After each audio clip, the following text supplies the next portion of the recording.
Alrighty then, Modern Warfare 3, and it may look a little unusual to some of you. To me it looks perfectly normal. I guess it's what my eyes are accustomed to now.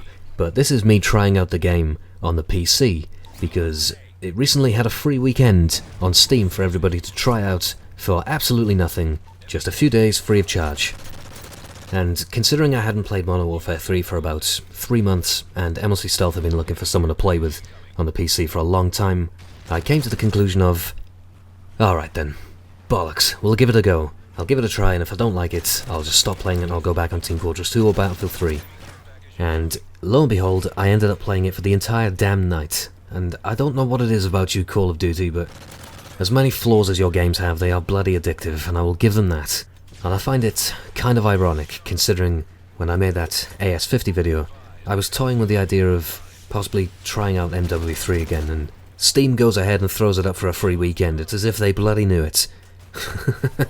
Coincidence at its finest, and the free weekend on Steam is the reason that you're seeing what you're seeing right now, and what you're seeing right now is me playing the game with no particular direction or influence in mind, just simply shooting people, capping flags, ranking up, unlocking guns, unlocking attachments, unlocking perks, just playing the game and seeing if I enjoy the experience. So I hope this explains my very, very bare bones approach using PP90M1s and playing support, because I feel like it's the easiest way to try and get used to the game, because with any new game on PC, I always feel a little cack-handed, and I feel like this would also be a good time to explain my rather revolutionary choice of streaks. Trust me, I'm on your side. When I'd preloaded Modern Warfare 3 for the free weekend, I didn't exactly have high hopes, let's put it that way. And my brain decided that it would be a good idea to go in with the ironic attitude of being controversial and picking everybody's favourite support streaks and an equally user-friendly Steam name. But seriously, all jokes aside, trust me, I am on your side.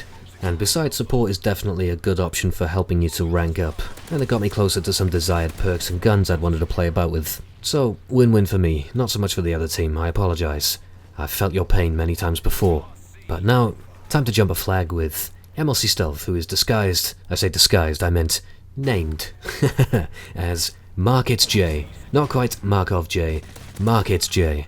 Not an intentional play on the name by any means, more of a mistake by a friend. If I remember correctly, Stealth and I were simply discussing good gameplay, and the Mark of J came up in our conversation, and Germa, who was also there, who doesn't really follow the commentators of Modern Warfare 3, misheard us and said, "That's a peculiar name."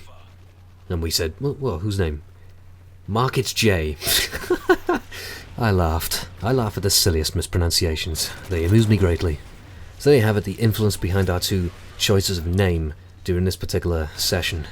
I have to say, one of my fears going into this free weekend was that it would take me a couple of days to try and get used to controls and get used to the game, and then by the time I actually get in the groove, free weekend will be finished, and I won't have any proper playing time in Prime. But fortunately, I did kind of have a head start, because I'd been previously playing Call of Duty 4 already on the PC, so I had some idea of the controls, but it did still feel a little weird trying to pinpoint the right sensitivity and rearrange all the Mickey Mouse key bindings. I feel like I have some weird key bindings in comparison to what I ask most other people, because let's take weapon switching. So on weapon switching, it seems like using the mouse wheel, scrolling up and down, seems to be the standard for any kind of shooting game, and for me it is on TF2 and Battlefield, but for Call of Duty I'd switch between primary and secondary with E. Does anybody else do that? Make me feel a little bit better, because it's just right, you know? It's right there. I don't know why, but the mouse wheel just doesn't seem satisfactory for a weapon switch. But what I do have on my mouse wheel is scroll up for some kind of equipment, like a C4 or an RPG, if it's COD 4 that is, and scroll down for a kill streak, like an airstrike.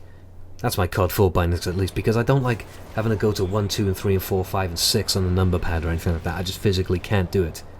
I know I'm weird, what can I say? But those are the bindings that work for me. And them be the bindings that gave me my first PC M.O.A.B in the free weekend. Unexpected, on my end, to say the least. Actually, there's a few firsts to come out of this. On the side of my first M.O.A.B on PC, I suppose you could say it's my first M.O.A.B whilst playing support. It's also my first M.O.A.B on Dome. I don't know what it is, some people are just good at Dome and they can stay alive, but I just don't have the knowledge. I don't have the knack, I don't have that mojo, but I would call it witchcraft. The guys on the other team would probably call it hacks. But I think we can all agree It was unexpected, and while it was pretty unexpected, I think I can safely say, expect more. Make of that what you will. I hope you enjoyed, thank you for watching, and that was a pretty damn close game. It's a good thing I hopped on a few flags while I was on the streak, eh? Objective play. Go back to BF3 boo. Hehe. Goodbye for now.